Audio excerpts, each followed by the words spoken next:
ঈদুল আজহা ঘিরে আজ বুধবার থেকে অনলাইনে আন্তনগর ট্রেনের অগ্রিম টিকিট বিক্রির কার্যক্রম শুরু হয়েছে। সকাল ৮টা থেকে শতভাগ অনলাইনে পশ্চিমাঞ্চলে চলাচল করা সব আন্তনগর ট্রেনের যাত্রীরা টিকিট কাটতে পারছেন। দুপুর ২টা থেকে পূর্বাঞ্চলে চলাচলকারী আন্তনগর ট্রেনের যাত্রীরা টিকিট কাটতে পারবেন। প্রতিবারের ন্যায় এবারও ঈদের আগে বিশেষ ব্যবস্থায় ৭ দিনের ট্রেনের আসন বিক্রি করবে রেলওয়ে। আগামী ৭ জুন ঈদুল আজহার দিন ধরে ট্রেনের অগ্রিম টিকিট বিক্রির সিদ্ধান্ত নেয় রেলওয়ে কর্তৃপক্ষ।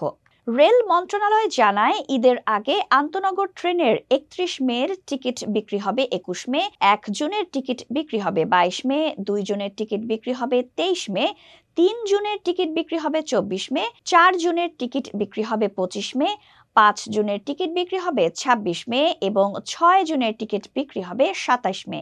রেলপথ মন্ত্রণালয়ের সচিব মোহাম্মদ ফাহিমুল ইসলাম জানান, ৩১ মে থেকে যাত্রা শুরুর ১০ দিন আগের আন্তনগর ট্রেনের আসন অগ্রিম হিসেবে বিক্রি করা হবে।